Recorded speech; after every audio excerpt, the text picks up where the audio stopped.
칼라TV에 와주신 여러분 안녕하세요. 평안하신지요? 지난 5월 25일 조지 플로이드의 사망으로 촉발된 시위가 보름째 이어지고 있습니다. 전국을 뒤덮은 시위입니다.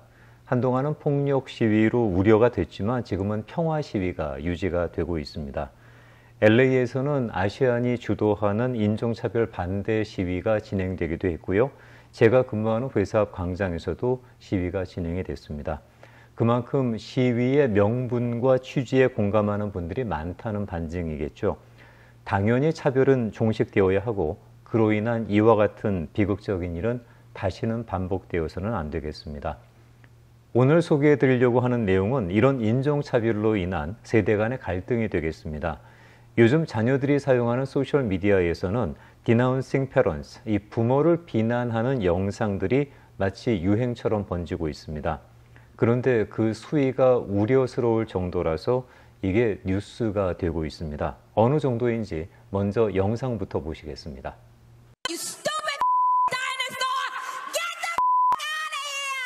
저녁 식탁에서 공화당원인 아버지에게 당장 나가라고 스투핏이라는 말까지 하면서 소리 지르는 영상입니다.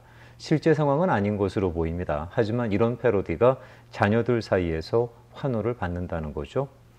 다른 소녀는 우리 식구를 너무나 증오한다는 말을 하면서 울먹이는 영상을 올립니다. 조지 플로이드 사건에 대해서 가족들과의 견해 차이가 도저히 이해가 안 된다는 호소입니다. I literally hate my family so much. It's just they just try to argue with me that George Floyd they're just trying to tell me that he deserved that because he did something wrong and that it was okay. That is not okay. And it's just making me so upset. 어떤 자녀는 아예 엄마 아빠와 이 이슈를 갖고 싸우는 장면을 영상으로 찍어 올리고도 있습니다. 인종차별에 대해서 진지하게 생각하지 않는 부모에게 이건 큰 문제라고 주장하는 장면입니다. They have been oppressed. They have not been given the same opportunities you have had. No, they don't, Dad. And you not recognizing that as an issue is the reason why it's still continuing today. Are you kidding me? That's not okay. No matter what, that's not okay. No matter what, it's not okay. Racism is not okay. Why do you think that racism is okay? Do I need to show you a bunch of videos of cops attacking protesters, peaceful protesters? 어떻게 생각하시나요? 그리고 여러분의 자녀가 여러분 몰래 이런 영상을 올리고 있다면 어떻게 대처하시겠습니까? 그래서 요즘 미국 방송에서는 이런 인종차별에 대해 자녀들과 어떻게 대화하고 교류해야 하는지에 대한 대담을 전문가를 연결해서 소개하고 있습니다.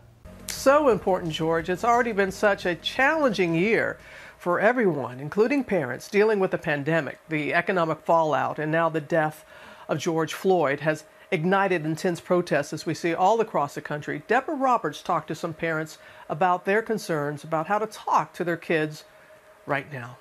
다 좋은 말이고 맞는 말인데 우리는 아이들을 아직 세상 물정 모르는 베이비라고 생각을 하고 아이들은 어른들을 들딱이라고 정의해버린다면 이런 교류가 얼마나 가능할지 모르겠습니다.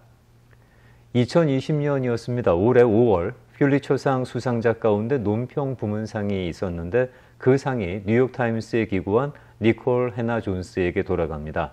And the prize is awarded to Nicole Hannah Jones of the New York Times for a sweeping, provocative, and personal essay for the groundbreaking 1619 Project. 2019년 8월에 기재된 기고문인데 미국의 민주주의 건국 이념은 거짓말이고 흑인들이 이 이념을 만들기 위해서 싸워왔다라는 그런 내용입니다. 뉴욕타임스에서 이런 기고문들을 모아서 시리즈로 발행하고 있는데 그게 요즘 다시 부각되고 있는 1619, 1619 프로젝트가 되겠습니다. 미국의 시작은 미국 독립을 선언한 1776년이 아니라 흑인들이 노예로 버지니아 제임스타운에 처음 도착한 1619년부터이고 그 400주년이 되는 2019년 뉴욕타임스는 미국 역사를 리프레임하고 1619년을 진정한 건국 발판으로 이해시키기 위한 취지로 이 프로젝트를 가동시킵니다. 물론 이 내용에 대해서도 학자들 사이에서 갑론을박이 심합니다. 오바마였죠. 진보는 지금 우리가 처해 있는 현실을 불편하게 하는 데서부터 시작한다. 근데 이게 이 현실을 그냥 불편하게 하는 데서 끝나는 게 아니고 역사관 자체의 프레임을 다시 짜는 수준이라서 역사학자들 사이에서도 논쟁이 아주 치열한 이슈입니다. 수많은 기고들이 수합이 되고 그렇게 실린 기고문 가운데 니콜 해나 존스의 글이 2020년 퓰리처상까지 받게 됐죠. 이 글을 읽어보신 분들도 많으실 거라고 생각합니다. 그런데 이 글의 극히 제한적인 부분이 지금 하이틴들이 자신들의 부모를 힐난하는 근거로 사용된다는 말이 있던데 그게 무슨 내용인지 들여다봤습니다. 아빠는 항상 집 앞에 성조기를 걸었다라는 그런 말로 시작합니다. 나는 어릴 때 그걸 절대 이해할 수 없었다. 어떻게 이 흑인 남자는 자신의 국가가 흑인들을 학대하는 것을 직접 목도하고도 그 국기를 자랑스럽게 걸 수 있었을까? 나는 아빠의 애국심을 이해하지 못했고 오히려 매우 수치스러웠다라고 기억합니다. 지금 이 귀절이 부모들은 세상에 저항하지도 못하는 그리고 그대로 수용할 수밖에 없는 무기력한 인물들이고 그래서 젊은 우리들이 그들의 의식을 비난하고 공격하고 개혁해야 한다는 명분이 된다면 상당히 편협적인 사고가 아닐까라는 생각입니다. 해나 존스는 그 다음에 분명히 이런 귀절을 명시하고 있습니다. 대부분의 젊은이들처럼 나 역시 많은 것을 이해하고 있다고 생각했다. 사실은 그게 아니면서도 아버지는 그 국기를 걸면서 본인이 무엇을 하는지 분명히 알고 있었다. 우리 흑인이 세계에서 가장 부강한 국가를 세우는데 기여한 것은 지울 수 없는 사실이며 미국은 우리 없이는 존재할 수도 없었다는 것을 알고 있었다라고 말이죠. 그럼에도 흑인들은 미국의 가치를 믿었고 그 가치가 현실이 되도록 헌신해 왔으며 그런 노력은 다른 인권운동이 가능하도록 도와왔다라고 얘기를 합니다. 사실 인정받지 못하는 현실 속에서도 집단이 추구하는 이상이 가능하도록 도울 수 있는 사람이 과연 몇이나 있을까요? 우리가 회사에서 스스로를 당신을 인정하지 못한다면 회사를 그만두지 않습니까? 그럼에도 그 회사의 발전과 가치 추구에 자신의 일생을 걸고 헌신할 수 있는 사람이 몇이나 있을까요? 그런 지속적인 헌신을 흑인과 흑인 사회가 계속 노력해 왔다라는 점을 강조하고 있습니다. 물론 어퍼머티브 액션 소송을 암시하면서 일부 아시아계 미국인들, 그러니까 흑인 인권운동 때문에 미국으로 이민 올 수 있게 된 집단들이 흑인 인권운동의 결과물인 프로그램을 폐지하도록 대학에 소송을 제기하고 있다는 점을 미국적인 아이러니, 역설이라고 소개하고 있는데 이건 반은 맞고 반은 틀린 말이죠.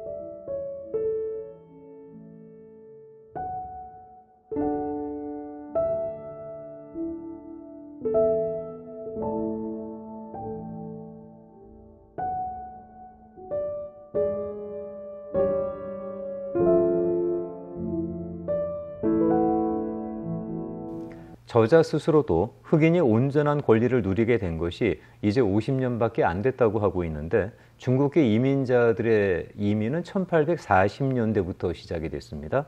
이미 180년 전에 시작된 이민이었습니다. 그러다가 1982년으로 기억하고 있는데요. Chinese Exclusion Act라는 거, 이 중국인 배제법이라는 게 발동이 됩니다. 특정국 출신의 이민을 막는 첫 번째 조치였죠. 중국인의 이민을 막고 이미 미국에 들어와 있는 중국인들에게 시민권을 허용하지 않는다는 법이었습니다. 이 법으로 미국 서부 개척 시대에 철도 건설 노동자로 기여했던 중국 이민자들이 받았던 괄시와 냉대는 이루 말할 수가 없었습니다. 이 법은 무려 60년 넘게 지속이 되죠. 샌프란시스코의 금문교를 누가 만들었는지, 그리고 후보 때문에 누구의 노동력으로 가능했었는지는 우리가 다 알고 있는 사실 아닙니까? 오죽하면 금문교는 중국 이민자들의 피로 만들어졌다라는 말이 나올 정도죠. 아시안 이민자들도 그 시기를 거치고 여기까지 왔습니다. 그걸 마치 무임승차한 것처럼 묘사하는 건 제가 아시안 이민자라서 그런지 좀 불편했습니다. 마땅히 퓰리처상을 받을 만한 감동이라고 생각을 합니다. 개인적으로도 상당히 많은 부분 공감하고 고개를 끄덕였습니다. 그런데 이 글의 몇몇 문구만을 이용해서 이해 집단을 위한 선동의 도구로 활용이 된다면 이 글의 원래 취지로 훼손하는 거라고 생각합니다. 지금 미국은 인종 갈등만으로도 넘치도록 힘들고 어렵습니다. 그런데 여기에 세대 간 갈등까지 불거진다면 참 막막한 일이 아닐 수 없죠. 우리가 겪고 있는 이 현실은 지금 장난이 아닙니다. 풍자의 대상이 아니라고 생각합니다. 정말 진지하게 그리고 심각하게 머리를 맞대고 고민하고 지혜를 모아야 할 때라고 생각합니다. 그리고 끝으로 개인적인 의견 하나만 주제넘게 덧붙이겠습니다. 시위운동에 참가하는 이유로 우리도 당할 수 있기 때문에 라는 말은 그만했으면 좋겠습니다. 같은 마이너리티로서 당신들의 입장을 이해한다는 말로 쓰시는 거 이해는 합니다. 하지만 인권운동을 하는 사람들 사이에서도 이런 말은 쓰지 말자는 얘기가 나오는데 아직도 우리도 당할 수 있기 때문에 동참해야 한다는 표현을 자주 차용하는데 감성적으로 설득하는 데는 편리할 수 있겠습니다만 이게 잘못하면 우리의 이해관계 때문에 참여한다는 의미로 폄하될 수도 있습니다. 이 시위에 참여하는 백인 친구들이 자기들도 당할 것 같으니까 참여하는 건 아니지 않습니까? 우리가 어려운 사람들을 돕는 게 우리가 어려운 때를 대비해서 돕는 건 아니잖아요. 취지와 가치에 동의하고 그걸 행동으로 옮기는 것뿐이겠죠. 우리가 마이너라는 이유로 자꾸 동참 이유를 우리도 당할 수 있으니까 라고 갖다 붙이면 우리의 집단 이익을 확보하기 위해서 동참한다는 의미로 왜곡될 수도 있을 겁니다. 이런 운동에 참여하시면서 그런 말씀은 특히나 저쪽 친구들에게 하지 않으시는 게 어떨까요? 당신의 진심이 오해받을 수 있습니다. 오늘은 여기까지 하겠습니다. 다음 영상에서 뵙도록 하겠습니다. 건강하시고 평안하시길 바랍니다. 감사합니다.